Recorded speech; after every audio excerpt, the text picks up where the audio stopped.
Hello guys, இன்னைக்கு என்ன படம் கொண்டு வந்திருக்கேன்னா ஒரு சூப்பரான படம்னு சொல்லலாம். இயற்கை சீற்றத்தினால ஒரு குடும்பம் வந்து கடலுக்குள்ள மாட்டிக்கிறாங்க. அவங்க திரும்பி வந்தாங்களா இல்லையா அப்படிங்கிறது இந்த படத்துக்குள்ள போய் பார்க்கலாம். வாங்க கதைக்குள்ள போகலாம். அதுக்கு முன்னாடி நம்ம சேனலுக்கு இதை ஃபர்ஸ்ட் டைம் வந்திருக்கீங்கன்னா மறக்காம சப்ஸ்கிரைப் பண்ணி லைக் மட்டும் தட்டி விட்டுக்கோங்க. வாங்க கதைக்குள்ள போகலாம். படத்தோட ஸ்டார்டிங் சீன்ல ஒரு போட்ல கடலுக்குள்ள ஒரு ஃபேமிலி போயிட்டு இருக்க மாதிரி காமிக்கிறாங்க. நம்ம படத்தோட ஹீரோ பேர் வந்து பாத்தீங்கன்னா டாம், ஹீரோயினோட பேர் வந்து ஜூலியா. இவங்க ரெண்டு பேர்த்துக்கு ரெண்டு பசங்க. ஒரு பொண்ணு பேர் வந்து கேசியா, இன்னொரு சின்ன பையன் பேர் வந்து பாத்தீங்கன்னா பென். இவங்க எதுக்காக இந்த கடலுக்குள்ள பயணிச்சிட்டு இருக்காங்க அப்படின்னா, இந்த பென் இருக்கான் பாத்தீங்களா, அவனுக்கு வந்து பிறந்த நாள் செலிப்ரேட் பண்ணலாம் அப்படின்னு சொல்லிட்டு வித்தியாசமா ட்ரை பண்ணலாம் அப்படின்னு சொல்லிட்டு இந்த கடலை வந்து பயணிச்சிட்டு இருக்காங்க. அப்படியே நேரம் போகுது. பர்த்டே பார்ட்டி நைட்டு அப்படிங்கறதுனால நம்ம ஹீரோயின் வந்து பாத்தீங்கன்னா ஸ்விமிங் பண்ணலாம் அப்படின்னு சொல்லிட்டு கடலுக்குள்ள குதிக்கிறாங்க. குதிச்சவங்களுக்கு என்னாச்சுன்னு தெரியல, திடீர்னு தண்ணிக்குள்ள ஏதோ ஒன்று வந்துட்டு போற மாதிரி இது வித்தியாசமா உங்களுக்கு வந்து தோணுது. அதனால ரொம்ப பயந்துக்கிறாங்க. நீச்சல் அடிக்க முடியாத காரணத்தினால அங்க இருக்க ஃபேமிலி இருக்கிற ஆளுகள் எல்லாம் வந்து பாத்தீங்கன்னா பயந்துக்கிறாங்க. கேசியா வந்து பாத்தீங்கன்னா அம்மாவை காப்பாற்ற போறேன் அப்படின்னு சொல்லிட்டு கடலுக்குள்ள குதிக்க பார்ப்பாங்க. திடீர்னு வந்து பாத்தீங்கன்னா நம்ம ஹீரோ வந்து தடுத்துட்டு நான் போய் அம்மாவை கூட்டிட்டு வரேன் அப்படின்னு சொல்லிட்டு அவங்க வந்து ரெஸ்கியூ பண்ணி கூட்டிட்டு வராங்க மேல. அப்படியே அந்த இடம் இருட்டுதுங்க. பெண்ணுக்கு பிறந்த நாள் அப்படிங்கிற காரணத்தினால வந்து பாத்தீங்கன்னா பர்த்டே பார்ட்டி பண்ணலாம் அப்படின்னு சொல்லிட்டு ஏகப்பட்ட பொருட்கள் எல்லாம் ரெடி பண்ணி அப்படியே பார்ட்டி போயிட்டு இருக்கு. நிறைய போட்டோ எடுத்துக்கிறாங்க, கிஃப்ட் எல்லாம் கொடுத்துக்கிறாங்க பெண்ணுக்கு. பார்ட்டி எல்லாம் முடிஞ்ச பிறகு நம்ம கேஷியா வந்து அவங்க பாய் ஃப்ரெண்ட் கிட்ட பேசலாம் அப்படின்னு சொல்லிட்டு ஒரு தனியா ஒரு லேப்டாப் எடுத்துட்டு போய் அவங்க பாய் ஃப்ரெண்டு கிட்ட வீடியோ கால் பண்ணி பேசிட்டு இருக்குவா. அதுக்கு ஆப்போசிட்ல இருக்கிற அந்த பாய் ஃப்ரெண்ட் என்ன சொல்றானா, என்ன நல்லா ஸ்விம் பண்ணியா, நல்லா போகுது அப்படின்னு சொன்னா நம்ம ஹீரோயின் வந்து ஒன்று நோட் பண்ணுவாங்க. அந்த பாய் ஃப்ரெண்டுக்கு பின்னாடி வந்து பாத்தீங்கன்னா வானத்துல நிறைய மின்னல் விட்டும். அதை வச்சு நம்ம ஹீரோயின் கேட்பா அவன் பாய் ஃப்ரெண்ட் கிட்ட, என்னன்னா இப்படி அங்க நல்லா இருக்கா, வெதர்ல எப்படி இருக்கு அப்படின்னு சொல்லி கேட்கும் போதுல பாய் ஃப்ரெண்ட் என்ன சொல்றானா, என் காலையில இருந்து இந்த மாதிரி தான் மின்னல் அடிச்சிட்டு இருக்குது, என்னன்னு தெரியல அப்படின்னு சொல்லி பேசிட்டு இருக்கும்போது வந்து பாத்தீங்கன்னா டக்குன்னு இன்டர்நெட் கட் ஆகுது. நம்ம கேஷியா இன்டர்நெட் கட் ஆன உடனே நம்ம ஃபேமிலி கிட்ட வந்து சொல்லிட்டு இருக்காங்க, இந்த மாதிரி இன்டர்நெட் கட் ஆயிடுச்சு அப்படின்னு சொல்லிட்டு பேசிட்டு இருக்கும்போது வந்து பாத்தீங்கன்னா வெளியே ஒரு சவுண்ட் கேக்குது. என்ன ஏது அப்படின்னு சொல்லிட்டு எல்லாரும் வெளியே வந்து பார்க்கும்போதுல பெரிய பெரிய திமிங்கலம் இவங்க போட்டோட ஒன்னா அப்படியே கடந்து போயிட்டு இருக்கோம். அதை பார்த்துட்டு நம்ம டாமுக்கு வந்து ஒண்ணுமே புரியல, ஏதோ பிரச்சனையா, இந்த மாதிரிலாம் போவே கூடாது அப்படின்னு சொல்லிட்டு இருப்பாரு. ஆக்சுவலா நம்ம டாம் வந்து இந்த ஓசனை பத்தி ரிசர்ச் பண்ணக்கூடிய ஆளு தான். அதனால வந்து பாத்தீங்கன்னா இவருக்கு ஒண்ணுமே புரியல, ஏதாவது ஆபத்து வரப்போதா, இது ரொம்ப தப்பாச்சு அப்படின்னு சொல்லிட்டு போயிட்டு இருக்கும் போதுல வந்து பாத்தீங்கன்னா அந்த திமிங்கல் எல்லாம் வந்து பாத்தீங்கன்னா கடந்து போயிடுது. அதுக்கப்புறம் நம்ம டாம் வந்து போட்ல ஏதாவது டேமேஜ் இருக்கா அப்படின்னு சொல்லிட்டு உள்ள போய் பார்க்கலாம்னு சொல்லிட்டு தண்ணியில குதிச்சு உள்ள போய் பாக்குறாருங்க. கீழே போன நம்ம ஹீரோ உடனே மேல வந்துடுறாருங்க. வரும்போது ஒரு காயத்தோட தான் வந்துடுறாரு. நம்ம ஹீரோயின் தான் அதுக்கு ஸ்டிச்சிங் போட்டுருக்காங்க. நம்ம ஹீரோயின் கேட்கறாங்க என்னாச்சு கீழே எப்படி இருக்கு அப்படின்னு சொல்லி கேட்கும்போது தான் நம்ம ஹீரோ சொல்லுவாரு, நமக்கு ஒரு பிரச்சனை இருக்குது, அந்த பிரச்சனை நம்ம மாட்டிக்கிட்டோம், சாஃப்ட் ஒன்று உடஞ்சிருச்சு, அது வந்து ரெடி பண்ணா தான் நம்மள டைரக்ஷன் மாத்தி விட்டு ஓட்ட முடியும், அப்படியே ஓட்டணும்னா இன்ஜினுக்கு ப்ராப்ளம் ஆயிரும் அப்படின்னு சொல்லிட்டு நம்ம ஹீரோயின் சொல்றாங்க. அதுக்கப்புறம் நம்ம கேஷியா வந்து நம்ம பாய் ஃப்ரெண்டுக்கு ட்ரை பண்ணலாம் அப்படின்னு சொல்லிட்டு மொபைல் எடுத்துட்டு வந்து மேல கப்பலுக்கு மேல நீட்டி சிக்னல் வருது அப்படின்னு சொல்லிட்டு ட்ரை பண்ணி பார்த்துட்டு இருக்காங்க. அப்ப கீழே நம்ம டாம் வந்து எவ்வளவு சாப்பாடு இருக்கு என்ன ஏது அப்படின்னு சொல்லிட்டு பார்த்துட்டு இருக்கும் போதுல ஒரு நாளைக்கு தேவைப்படுற உணவு அவங்க கிட்ட இருக்குது. அது மட்டும் இல்லாம இவங்க போயிட்டு இருக்க பாதையில வந்து பாத்தீங்கன்னா பெரிய பெரிய கப்பல் வரும், அதனால ஒன்றும் பிரச்சனை கிடையாது, யாரோ கண்டுபிடிச்செல்லாம் நமக்கு ஹெல்ப் பண்ணுவாங்க அப்படின்னு சொல்லிட்டு ட்ரை பண்ணிட்டு இருக்காங்க. அது மட்டும் இல்லாம ரேடியோல சிக்னல் ஏதாவது வருது அப்படின்னு சொல்லிட்டு நம்மளோட ஹீரோயின் செக் பண்ணிட்டு இருப்பாங்க.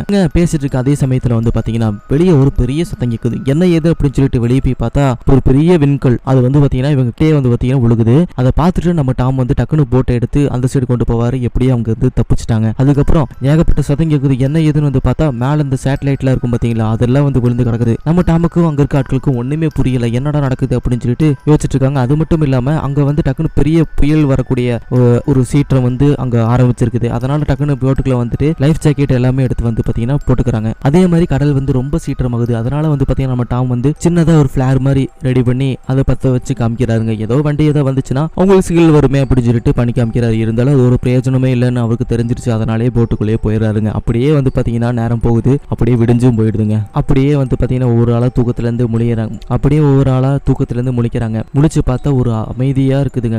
நைட்டு நடந்த மாதிரியே தெரியல, ஒரு நிசப்தமா தெரியுது, எந்த ஒரு சவுண்டும் இல்லை, ஆள சத்தம் எதுவுமே கேட்கவே இல்லை. அப்படியே ஒவ்வொரு ஆளா வெளியே வந்து பார்த்தா கடல்ல பயணிச்சுட்டு இருந்த மாதிரியே தெரியாதுங்க, வெறும் நிலப்பரப்பாகவே இருக்கும். அதாவது இங்க இருந்த அந்த தண்ணி எல்லாம் வந்து பாத்தீங்கன்னா ஆல்ரெடி இருந்த நிலப்பரப்புக்கு வந்து தண்ணி எல்லாம் போயிடுச்சுங்க. அதனால இந்த இடமெல்லாம் வந்து பாத்தீங்கன்னா வெறும் நிலப்பரப்பாவே தான் இருக்கும். அது மட்டும் இல்லாம இங்கிருந்து போன தண்ணி எப்ப வேணா திரும்பி வரலாம் அப்படின்னு சொல்லிட்டு நம்மளோட ஹீரோக்கு தெரிய வருதுங்க. இதை புரிஞ்சுக்கிட்ட நம்ம ஹீரோ வந்து இங்கிருந்து எப்படியோ நம்ம தப்பிக்கணும் அப்படிங்கிறக்காக அந்த போட்ல இருக்கிற ரேடியோவை பயன்படுத்தி யாராவது இருக்காங்களா, நியர்பை ஏதாவது இருக்கா அப்படின்னு சொல்லிட்டு செக் பண்ணி பார்ப்பாரு. அதுக்கு முன்னாடி நம்ம ஹீரோ காம்பஸ் எடுத்துட்டு வந்து செக் பண்ணி பார்ப்பாருங்க. கரெக்டான டைரக்ஷனே காமிக்காது. அதுக்கப்புறம் நம்ம ஹீரோ சொல்லுவாரு, இதுக்கு முன்னாடி ஏற்கனவே ஒரு பல லட்சம் வருஷத்துக்கு முன்னாடி நடந்திருக்குது இந்த மாதிரி விஷயம். அது மட்டும் இல்லாம இங்கிருந்து போன தண்ணி நிலப்பரப்புக்கு போனனால ஏகப்பட்ட மக்கள் இறந்துருப்பாங்க, ஒரு சில மக்கள் தான் வந்து உயிரோடு இருப்பாங்க, அந்த மக்கள் மூலியமா வேணா நம்ம தப்பிக்கலாம் அப்படின்னு சொல்லிட்டு பேசிட்டு இருக்கும்போது வந்து பாத்தீங்கன்னா நம்ம ஹீரோயின் இன்னும் எவ்வளவு உணவு இருக்கு அப்படின்னு சொல்லிட்டு பார்த்துட்டு இருப்பாங்க. அந்த சமயத்துல நம்ம கேஷியா வந்து ரொம்ப ஃபீல் பண்ணிட்டு இருப்பாங்க, எனக்கு கொஞ்சம் டைம் கொடுங்க, என்னால விட்டுருங்க அப்படின்னு சொல்லிட்டு ரொம்ப ஃபீல் பண்ணுவாங்க. அவங்க எதுக்கு ஃபீல் பண்றாங்கன்னா அவங்க பாய் ஃப்ரெண்டு நிலத்துல தான் இருக்காங்க இல்லைங்களா, அதனாலே வந்து பார்த்தீங்கன்னா அவளுக்கு ஏதோ ஆயிருக்குமோ அப்படின்னு சொல்லிட்டு ரொம்ப ஃபீலிங்கில் போயிடுவா. அதுக்கப்புறமா தான் வந்து பார்த்தீங்கன்னா நம்ம டாம் ஹீரோ இருக்காரு பார்த்தீங்களா, அவர் வந்து ரேடியோவில் செக் பண்ண ஆரம்பிச்சிருப்பாரு. நம்ம பென் சின்ன பையன் என்ன பண்ணுறான்னா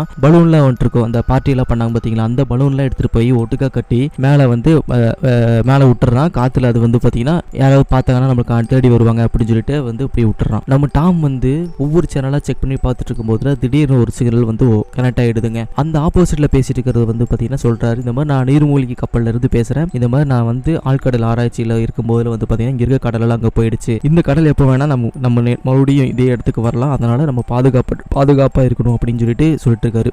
நம்ம ஹீரோ வந்து டேரெக்டாகவே கேட்டுருவார், நாங்கள் இங்கெல்லாம் இருக்கோம், எங்களை வந்து காப்பாற்ற முடியுமா, நாங்கள் வந்து உங்கள் நீர்மூழ்கி கப்பலுக்கு வரலாமா அப்படின்னு சொல்லி கேட்கும்போது ஆப்போசிட் இருக்கிற வந்து என்ன சொல்கிறாருன்னா, நானும் என்னோட பார்ட்னர் தான் இங்கே இருந்தோம், அவங்க வந்து இறந்துட்டாங்க, இப்போ வேணும்னா ஒரு ஆள் வேணா அனுப்புங்க அப்படின்னு சொல்லும் போதுல நம்ம ஹீரோ சொல்லுவார், இல்லைங்க 2 பசங்களாவது இருக்காங்க, அந்த 2 பசங்களாவது எங்களை காப்பாத்துங்க அப்படின்னு சொன்னா வேற வழியே இல்லை அப்படின்னு சொல்லிட்டு அவனும் ஒத்துக்கிறான். சரி கூட்டிட்டு வாங்க அப்படின்னு சொல்லி அந்த நீர்மூழ்கி இருக்கிற இடத்துக்கு போலாம் அப்படின்னு சொல்லிட்டு ஃபேமிலியோட எல்லாரும் கிளம்பிட்டு இருக்காங்க. அதே சமயத்துல வந்து பாத்தீங்கன்னா இந்த பென் இருக்கான் பாத்தீங்களா, அவன் கட்டி விட்டு அந்த பலூன் பார்த்துட்டு ஒரு கிறுக்கன் இந்த இடத்துக்கு வராங்க. வந்தவன் என்ன பண்ணானா அவனுக்கு ஏதோ ஹெல்ப் பண்ணலாம் அப்படின்னு சொல்லிட்டு நம்மளோட டாம் வந்து முன்னாடி போய் கேட்கறாரு, உங்களுக்கு என்ன ஆச்சு, நீ பேசுவீங்களா, என்ன லாங்குவேஜ் அப்படின்னு சொல்லிட்டு கேட்கும்போது வந்து பாத்தீங்கன்னா அவன் என்ன நினைச்ச என்ன ஏதுன்னு தெரியல, கூட ஒரு நாய் வச்சிருக்கான், அந்த நாய் கத்துது, இவன் நின்று இருக்க எதுவுமே பேச மாட்டேங்கிறான். நம்ம பென் வந்து நல்லா ஃப்ரெண்ட்லியா பேசதான் ட்ரை பண்ணுவாரு, இருந்தாலும் அவன் என்ன நினைச்சான்னு இருக்காங்க பார்த்தீங்களா, அவங்க வந்து ரொம்ப துடிச்சு போயிடுறாங்க, ஐயோன்னு கதறுவாங்க. அதை பார்த்துட்டு பசங்க 2 வெளியே வர பார்த்துட்டு டக்குன்னு நம்ம ஹீரோயின் வந்து அவங்க 2த்தையும் ப்ரொடெக்ட் பண்ணி ஒரு இடத்துல இருக்க வச்சிருவாங்க. அவன் மெதுவாக வந்து பார்த்தீங்கன்னா அந்த போட்டுக்கே வந்துடுறா. போட்டு வழியாக வந்து அங்கே ஆட்கள் எல்லாம் போட்டு தள்ளணும் அப்படின்னு சொல்லிட்டு பார்க்க ட்ரை பண்ணுவான். கூட ஒரு நாய் இருக்கும் பார்த்தீங்களா, அந்த நாய் வந்து பார்த்தீங்கன்னா நம்ம ஹீரோயின் அட்டாக் பண்ண வரும்போது நம்ம ஹீரோயின் வந்து அந்த நாயை அட்டாக் பண்ணி அந்த நாயை கொண்டுருவாங்க.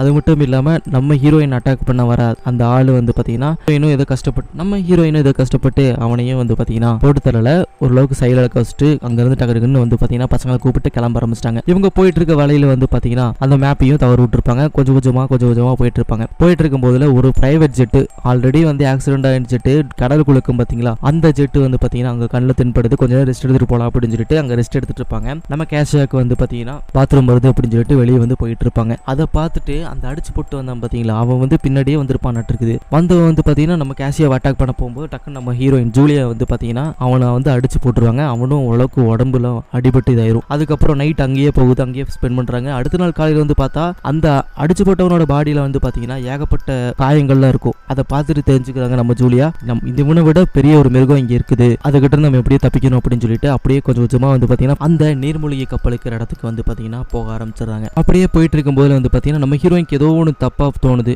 என்ன ஏதுன்னு பார்த்துட்டு இருக்கும்போதுல இவங்களை துரத்தி ஒரு பெரிய கூட்டமே வந்துட்டு இருக்குது. ஒரு ராட்சத நண்டு, மனுஷனை கூட ஆரம்பிச்சு பார்க்காம கொல்லக்கூடிய அந்த நண்டு வந்து பார்த்தீங்கன்னா பசியில வந்து சுத்திட்டு இருக்குது.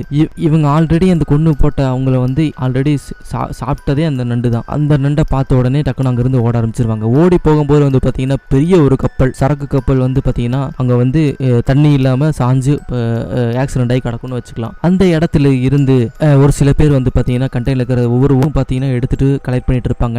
நம்ம குடும்பம் ஓடி வரதை பார்த்துட்டு அவங்க எல்லாம் பயந்துக்கிறாங்க, நம்மள ஏதோ அவங்க பண்ணிடுவாங்க அப்படின்னு சொல்லிட்டு அவங்க எல்லாம் வந்து பார்த்தீங்கன்னா இவங்களை விட்டுட்டு டக்குன்னு ஒரு கண்டெய்னருக்குள்ள போய் கதவை முடிக்கிறாங்க. அந்த கண்டெய்னருக்குள்ள தான் நம்மளோட ஹீரோயினும் பசங்களும் வந்து பார்த்தீங்கன்னா ப்ரொடெக்ட் ஆகிக்கலாம் அப்படின்னு சொல்லிட்டு அதுக்காகத்தான் ஓடி வந்திருப்பாங்க. இருந்தாலும் வந்து பார்த்தீங்கன்னா இவங்க பயந்துட்டு அவங்க உள்ள விடவே இல்லை. அதுக்கப்புறம் யோசிச்சு டக்குன்னு அந்த கண்டெய்னர் மேலே ஏறி நிற்கிறாங்க. அதுக்கப்புறம் அந்த கண்டெய்னர்லேருந்து பார்த்துட்டு இருக்கும்போது வந்து பார்த்தீங்கன்னா டக்குன்னு அந்த கண்டெய்னருக்குள்ள சின்ன கேப் இருக்க மாட்டிருக்குது, அதாவது கண்டெய்னருக்கு வெளியே அந்த கண்டெய்னர் கேப்புக்குள்ள வந்து பார்த்தீங்கன்னா உள்ளுக்குள்ள ஆட்கள் எல்லாத்தையும் வந்து பார்த்தீங்கன்னா அந்த நண்டு கூட்டமே வந்து பார்த்தீங்கன்னா ஒரு துளி இல்லாமல் சாப்பிட்டு போயிடுதுங்க. போன உடனே வந்து பார்த்தீங்கன்னா நம்ம ஹீரோயினும் சின்ன பசங்களும் கீழே இறங்கி அவங்க கிட்ட இருக்க கன் எல்லாம் வந்து பார்த்தீங்கன்னா எடுத்து வச்சு ப்ரொடெக்ட் பண்ணிக்கிறாங்க அவங்கள. அதுக்கப்புறம் அந்த நீர்மூழ்கி கப்பலுக்கு இடத்துக்கு போகலாம் அப்படின்னு சொல்லிட்டு கொஞ்சம் தூரம் போயிட்டு இருக்க வந்து பார்த்தீங்கன்னா அந்த நீர்மூழ்கி எங்க இருக்கு அப்படின்னு சொல்லிட்டு அவங்க கண் முன்னாடியே தெரிஞ்சிருங்க. அதுக்கப்புறம் அந்த இடத்துக்கு போகலாம் அப்படின்னு சொல்லிட்டு ஒரு பாறையோட கிடுங்கள்ல போயிட்டு இருப்பாங்க. போகும்போது வந்து பார்த்தீங்கன்னா முன்னாடி 2 பசங்களை விட்டுட்டு இவங்க பின்னாடி தான் வந்துட்டு இருப்பாங்க. டக்குன்னு இவங்களுக்கு இடையில வந்து பார்த்தீங்கன்னா ஒரு பெரிய பாறைகள் எல்லாம் வந்து பார்த்தீங்கன்னா விழுந்து அந்த வழியை அடைஞ்சிரும். அதுக்கப்புறம் நம்ம ஹீரோயின் தான் சொல்லுவாங்க, நீங்க 2 முன்னாடி போங்க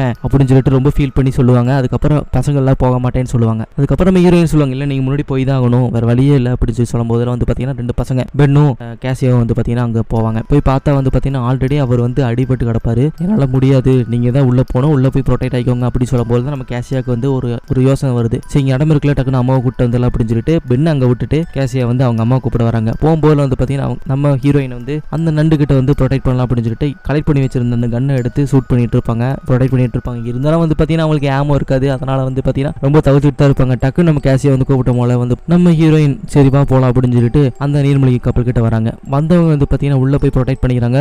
நிலப்பரப்புக்கு போன கடல் வந்து கொஞ்சம் கொஞ்சமா வந்து பாத்தீங்கன்னா நீர்மூழ்கி கப்பலும் கடலும் ஒன்னாகி கொஞ்சம் தூரம் அப்படியே வந்து பாத்தீங்கன்னா நார்மல் ஆகுது. நார்மலாகி மேலே வர அந்த நம்ம ஆட்கள்ல வந்து பாத்தீங்கன்னா வெளியே வந்து பார்த்தா ஒரு இடத்துல வந்து நிக்கிற மாதிரி இருக்குதுங்க. ஏகப்பட்ட அழிவுகள் ஏற்பட்டு இவங்க மட்டும் உயிரோடு இருக்க மாதிரி வந்து பாத்தீங்கன்னா காமிக்கிறாங்க. இதோட இந்த படம் முடிஞ்சது. இந்த படம் எப்படி இருக்கு அப்படிங்கறத மறக்காம கமெண்ட்ல சொல்லுங்க. நம்ம சேனலுக்கு இதை ஃபர்ஸ்ட் டைம் வந்திருக்கீங்கன்னா மறக்காம சப்ஸ்கிரைப் பண்ணி பெல் ஐகானை கிளிக் பண்ணி வச்சுக்கோங்க. தேங்க்யூ.